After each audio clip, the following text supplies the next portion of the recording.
Et quand je suis arrivé dans la province de Logoué-Lolo, d'après le programme qui m'avait été établi, la ville de Dienga n'était pas mentionnée. Ils sont mauvais, ils sont mauvais. Et je me suis dit, je ne peux pas arriver dans le Logoué-Lolo, sachant que nous avons un problème à la frontière, Dienga-Frontière, et ne pas mettre pied à Dienga. Ah, quand même. Quand même. Tout ce que vous venez de m'énumérer, je le sais. Ah ouais. Et je le sais. C'est un constat que nous avons fait dans toutes nos villes. Le constat, il est le même. Maintenant, c'est comment? On n'a pas besoin de faire plusieurs audits.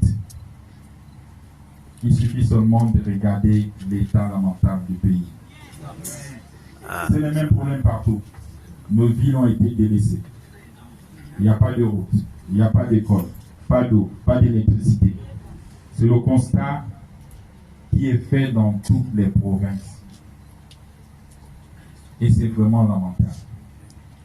Mais il nous faut du temps pour pouvoir résoudre tous ces problèmes. Le plus important, comme je le dis, c'est d'avancer. Nous, les militaires, nous travaillons sur un plan d'urgence pour le développement et les actes de la transition. Et dans ce plan, c'est ce que beaucoup appellent nos militaires un plan Marshall. Qu'est-ce qu'on peut faire à court terme, à moyen terme et dans le long terme? Ensemble, on peut regarder ce qu'on peut commencer à résoudre. Il y a des problèmes simples. Dans le long terme, il faut faire appel aux autres pour venir nous aider. Et c'est là il faut parler de lever les fonds et autres. Mais je pense, je reviens sur Dienga Frontière. Rapidement, on peut construire une caserne.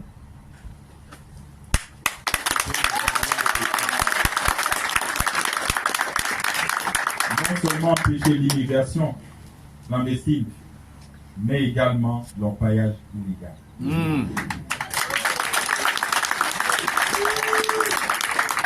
Parce qu'après, ce sont vos richesses qui sont pillées. Oui. Et après, c'est vous qui n'avez pas d'emploi. Mais force est de constater aussi que j'étais à Dienga Frontière et nous avons échangé. J'étais abasourdi de savoir que ces orpailleurs illégaux sont entretenus par vous-même.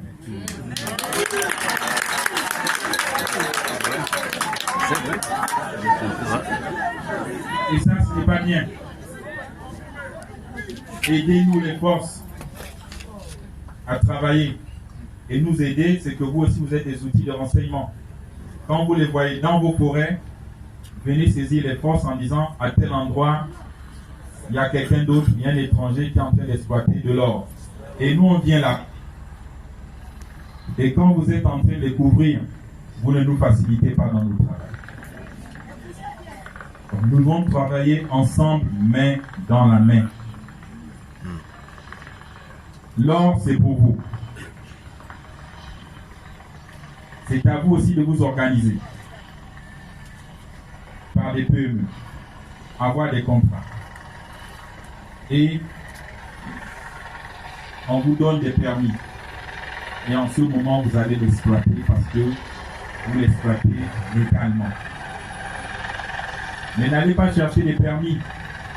Et après on dit, bon, j'attends quelqu'un qui vient d'ailleurs, va exploiter. Lui, quand il exploite, ce qu'il trouve, ce n'est pas ce qu'il vous déclare. Il va vous donner 2 ou 5 grammes d'or. Montant, il est sorti avec 10 kilos d'or. Qui est perdant? Nous.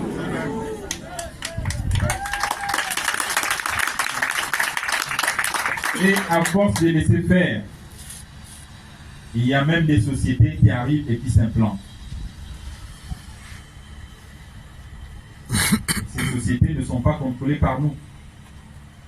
Qui viennent de l'autre côté et qui traversent jusqu'à 150 km de frontières, donc de notre côté, pour exploiter.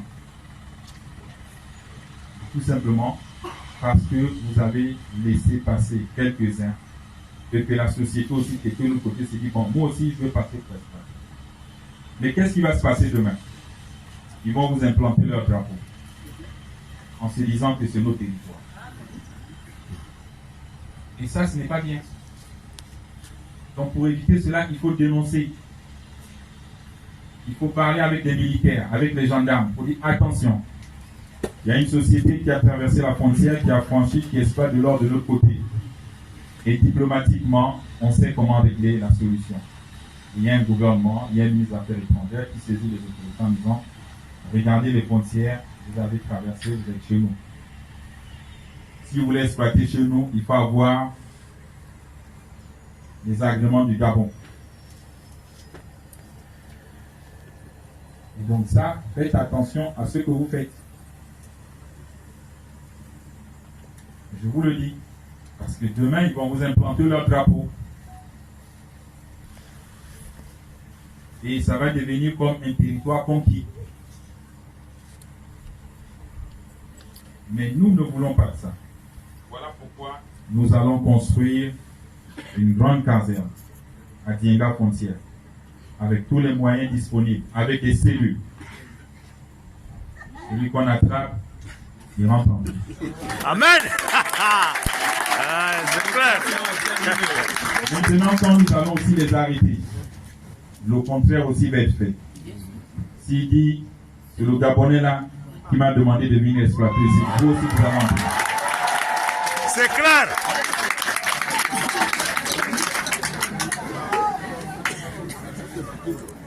Donc la caserne, nous allons la construire. Je constate qu'il manque la radio, la télévision, parfois Internet aussi. Nous avons installé à Ibunji. On a lancé le démarrage. Nous avons installé à Pana. Et nous allons aussi le faire ici, à Dienga. Yes! Pour que vous soyez connectés aux mêmes moyens que ceux de la capitale. Oui! Et que vous puissiez suivre tout ce qui se passe à la capitale. Et qu'on ait le même degré d'information. Plutôt que d'écouter la radio de l'autre côté. Donc ça, le ministre des Télécommunications ici présent sait le faire. Elle va vous le faire. Ça va aller très vite. On sait compter sur vous. J'étais également à Dienga Frontière et j'ai été dessus de constater qu'il y a une école avec un seul enseignant. Oh! Ah ouais! Et l'enseignant même ne réside pas sur place. Il vient, il dispense les cours pendant une semaine. Après, il revient sur la moto, il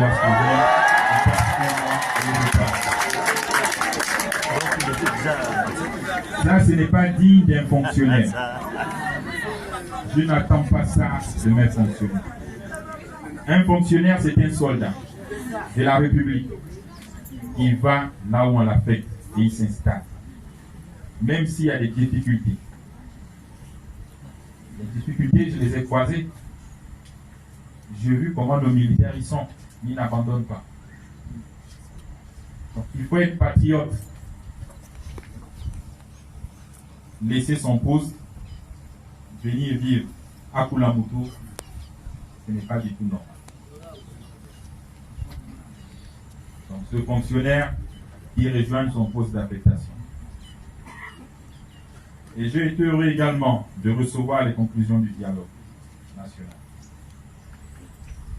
Et parmi ces conclusions, il y a également ceux de la population du district de Dienga que vous êtes ici.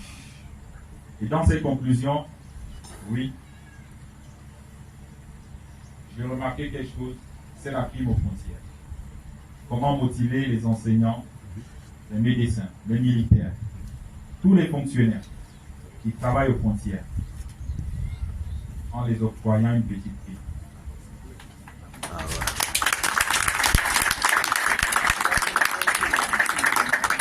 Le rapport va être remis au Premier ministre de l'India Libreville